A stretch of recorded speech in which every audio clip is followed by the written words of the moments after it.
Assalamualaikum warahmatullahi wabarakatuh. Salam sejahtera untuk kita semua. Puji syukur atas nikmat yang Tuhan limpahkan, sehingga kita dapat berkumpul dalam keadaan sehat walafiat pada hari ini. Ibu Sarah yang saya hormati, selaku pengajar mata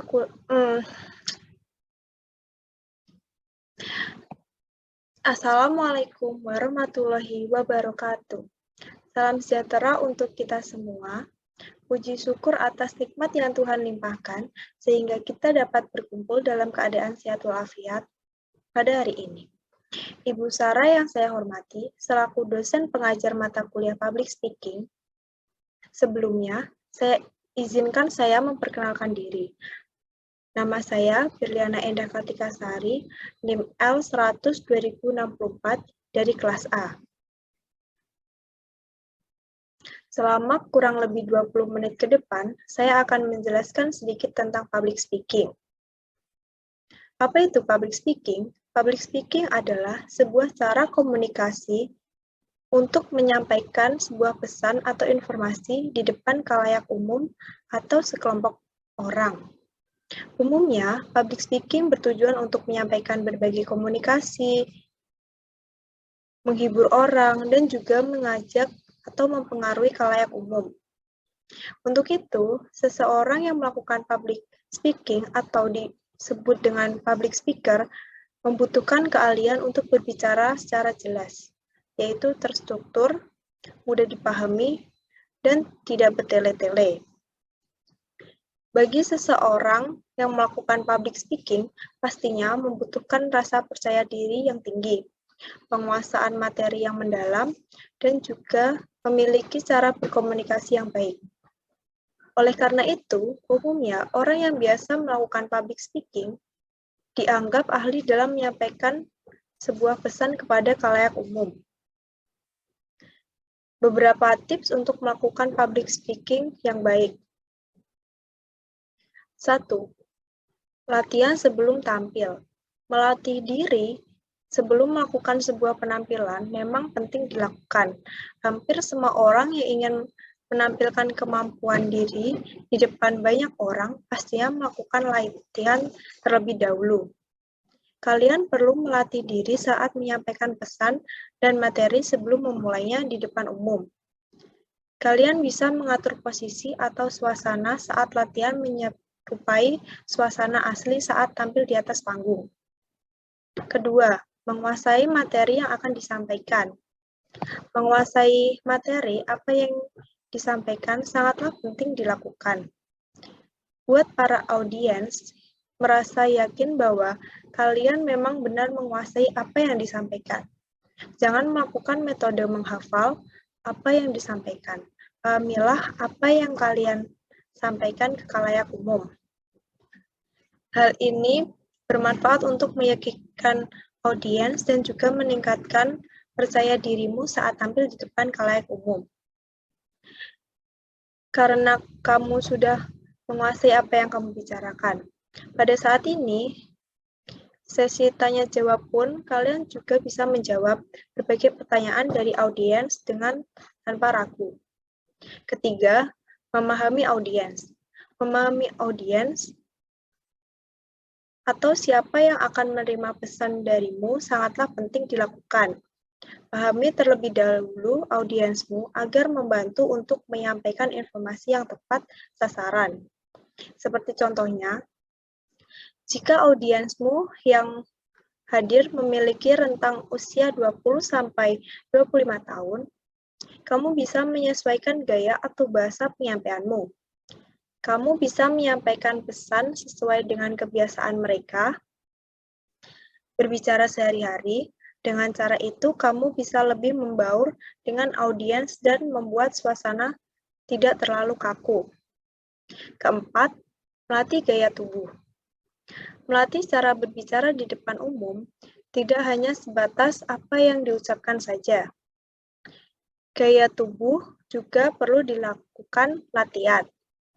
Komunikasi nonverbal perlu dilatih karena dengan mengkombinasikannya bersama komunikasi verbal akan memberikan penjelasan pesan yang lebih maksimal. seperti permainan tangan saat menjelaskan materi, ekspresi wajah, eye contact, dan posisi tubuh. Dengan melatih gaya tubuh, membuat penyampaian pesan tidak terlihat kaku. Jadi, latihlah gaya tubuh kalian saat ingin menyampaikan pesan. Jangan sampai kaku, hanya diam saja di suatu tempat dan tidak memanfaatkan komunikasi nonverbal. Kelima, memilih pakaian yang sesuai dan menarik. First impression juga penting untuk dijaga. Seseorang bisa berkesan dengan apa yang digunakan olehnya, yaitu pakaian. Dengan memilih pakaian yang menarik, pastinya bisa menarik para audiens. Jangan menggunakan pakaian yang lusuh atau lecek, karena akan memberikan pandangan yang kurang menarik dan tidak meyakinkan. Sesuaikan juga dengan materi yang disampaikan. Jika materi yang disampaikan tergolong formal, kamu bisa menggunakan blazer dan celana bahan. Jika tergolong santai atau casual, kamu bisa menggunakan kemeja, blus, dress, celana chino, atau atribut fashion lainnya yang mendukung penampilan. Keenam, kalian harus memiliki plan lain. Rencana cadangan atau plan B perlu disiapkan. Contohnya, kini sudah dilakukan secara digital atau online. Materi yang dibuat biasanya ditaruh di perangkat digital atau secara online. Di email, Google Drive, sedangkan koneksi atau jaringan internet terkadang tidak bisa kita prediksi. Untuk mencegah hal-hal yang tidak diinginkan, kalian bisa membuat backup data di hard disk atau USB flash disk. Jadi, sewaktu-waktu internet bisa tersambung, kamu masih bisa menyampaikan materi melalui data atau dokumen lainnya.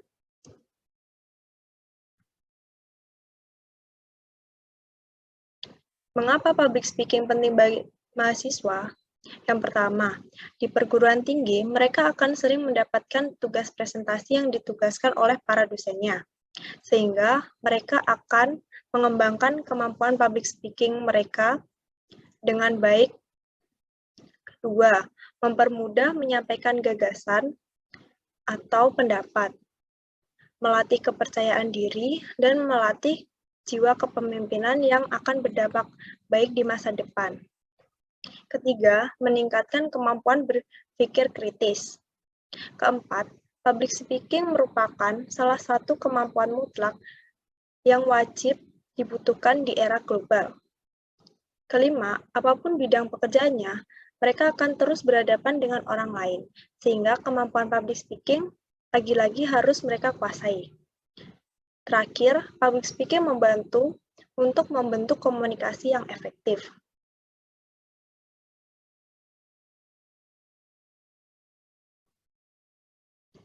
Profesi yang membutuhkan kemampuan public speaking yang baik. Yang pertama, dosen, guru, atau pengajar.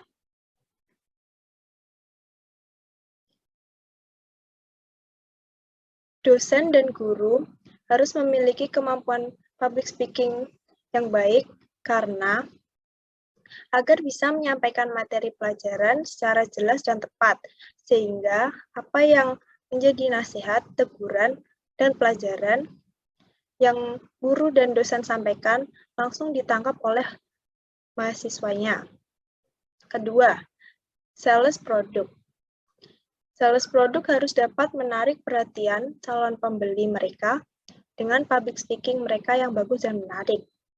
Ketiga, komedian. Karena untuk menjadi komika harus punya rasa percaya diri yang baik. Komika akan dinilai oleh audiens layak atau tidaknya dipandang sebagai komedian. Keempat, motivator. Motivator harus dapat menyampaikan motivasi kepada para audiens secara jelas dan efektif agar mudah dimengerti. Selanjutnya, influencer. Influencer akan memperluas hubungan dengan bernegosiasi dengan vendor, rekan, dan lain-lain. Dengan memiliki keahlian ini, maka komunikasi akan berjalan dengan lancar. Karena kamu dapat mengutarakan apa yang kamu inginkan dengan baik, sehingga mereka akan memahami apa maksudmu. Di samping itu, public speaking juga memberikan berbagai manfaat yang dapat membantu di masa mendatang. Selanjutnya, YouTuber. Karena mereka akan membuat sebuah konten yang disampaikan kepada audiens.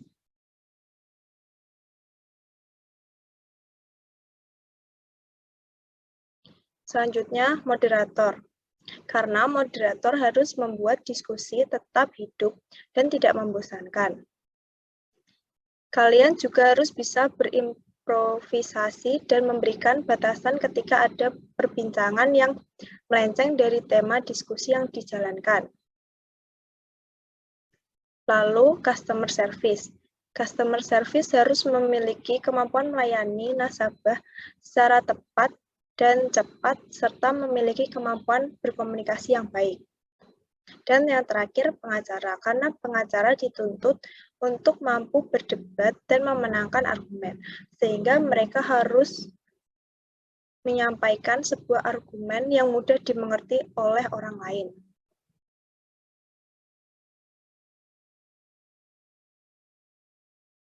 Hal yang dipelajari selama mata kuliah public speaking. Yang pertama, serba-serbi terkait komunikasi. Kedua, definisi komunikasi. Ketiga, bagaimana komunikasi efektif dapat terjadi.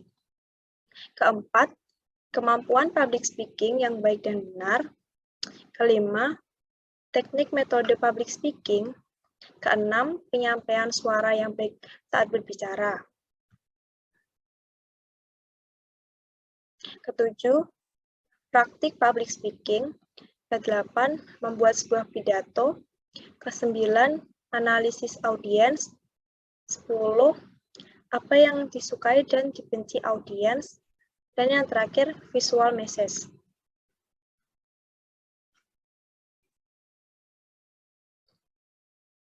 Setelah mempelajari public speaking, saya berharap saya bisa berbicara di depan umum lebih baik lagi, lebih percaya diri, dan lebih berani berpendapat. Menerapkan ilmu yang saya dapat dengan baik, yaitu menggunakan ilmu dengan bermanfaat, berusaha menerapkan dalam sehari-hari. Bila memungkinkan, bisa berbagi ilmu dengan sesama.